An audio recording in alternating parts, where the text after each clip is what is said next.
amigos de EmprendedoresTV.pe, tu canal por internet. Estamos conversando con Hugo Perea, gerente de estudios económicos del BBVA Banco Continental. Señor Perea, los exportadores en este escenario, principalmente el sector más afectado, que tiene ingresos en dólares, pero paga en soles principalmente, ¿requiere de la tasa de droga más alta?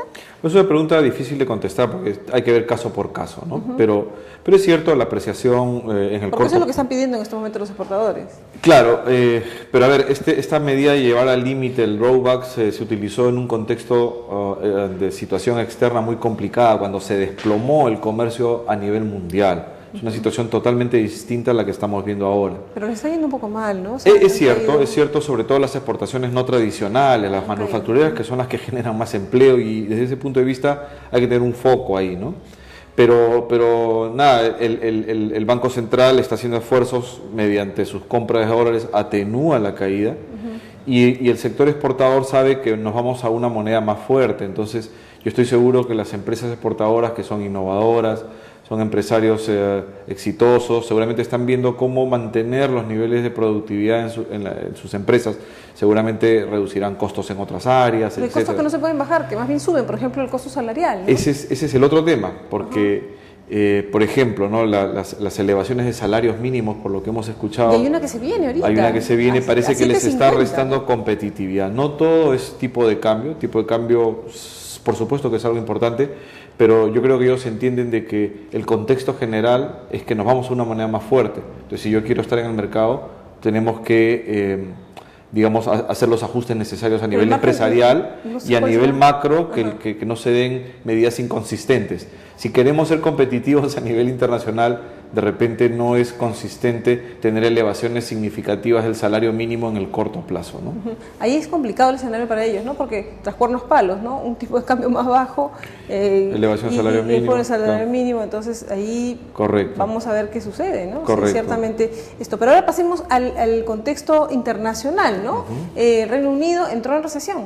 Sí, efectivamente ya tiene 2 trimestres en recesión. España recientemente. España también, desde el cuarto trimestre está. En general, el contexto en Europa obviamente es de una situación delicada, ¿no? El tema fundamental sigue siendo el mismo, un problema de solvencia fiscal, o sea, el fisco que no pueda pagar sus deudas eventualmente, no puede reducir su déficit.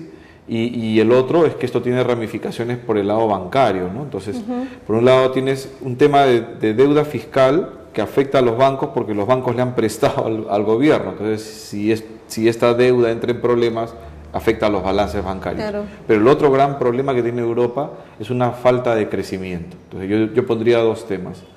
Tema de solvencia fiscal, que arrastra bancos, y tema de bajo crecimiento. Y un bajo crecimiento que no va a generar los ingresos fiscales para poder salir del problema. Exactamente, como un círculo vicioso, ¿no? Tú haces ajuste fiscal, la economía se recesa más, ¿no? Y cuando la economía está recesada, pues recaudas menos IGB, recaudas menos impuesto a la renta y no llegas a cubrir la meta de déficit. Entonces haces más ajuste y entras en un círculo vicioso en el que finalmente tu deuda termina explotando. Tu deuda como porcentaje del PBI, ¿no? Entonces, ese es el gran problema y el gran reto que hoy día está enfrentando Europa, ¿no? Y esa situación entonces nos pone un frente externo por ese lado delicado para nosotros. Sí, totalmente de acuerdo. ¿Para qué porcentaje de nuestro comercio exactamente? Bueno, en la eurozona más o menos tenemos una proporción del 10%, 12%.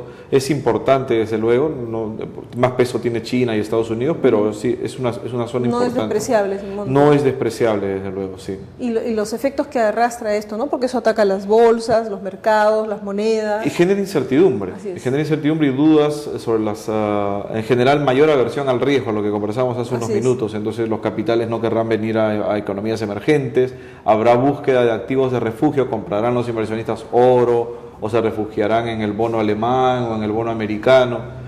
Entonces, genera obviamente, como dice el fondo, la situación en Europa hoy por hoy es la principal amenaza para el crecimiento mundial. Y eso que genera también un contexto en el cual volatilidad en los precios de los metales, ¿cómo está China también, para cerrar esta entrevista? Sí, efectivamente, todo esto genera ese tipo de volatilidad en los mercados de activos riesgosos en general, incluyendo metales. En el caso de China, Vemos que la economía del gigante asiático está viniendo bien. Ha habido algunos últimos datos que han salido no muy buenos, sobre todo de expectativas empresariales, pero China tiene mucho músculo para implementar políticas de expansión fiscal y política monetaria expansiva, y por lo tanto nuestros economistas en Asia, de BBVA Research, están viendo que China fácilmente, incluso en el caso de una desaceleración fuerte en Europa, podría crecer alrededor del 8%, ¿no? En otras palabras, no vamos a tener ningún efecto por el lado de nuestro comercio, por el lado de las tradicionales ni las no tradicionales. No, digamos, si es que hubiera un escenario de estrés, no tan sensible como lo que vimos en el 2009. Para el caso de China, pero para el caso en el caso de China, eso es el lado este año no el lado nos positivo, el lado este año positivo. Exacto, este año no nos debería preocupar China. Perfecto. Estados Unidos.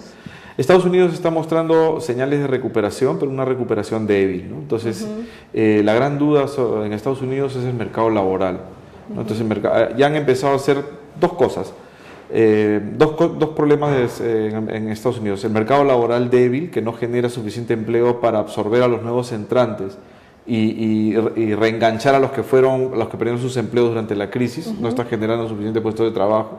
Entonces, una economía con bajo empleo, bajo consumo, bajo crecimiento, ¿no es cierto? Y el otro gran problema es un problema fiscal. Estados Unidos hoy día tiene niveles de endeudamiento muy altos. Su deuda bruta, la deuda bruta del gobierno federal es más o menos 100% del PBI, y tienen que hacer medidas de ajuste ya, porque si no se le viene un problema parecido al de Europa. El problema es que Estados Unidos va a perder este año, porque es un año electoral. Entonces le van a dejar el tema a la administración que entre para el 2013, ¿no? Complicado el escenario. Muy bien, señor Perea, muchísimas gracias por haberlo tenido, muy amable. Hugo Perea, gerente de estudios económicos del BBVA Banco Continental, que empezó hablando del dólar. Terminamos con un análisis súper interesante de la economía internacional. Amigos, nos volvemos tras la pausa con mucho más aquí en Emprendedores TV.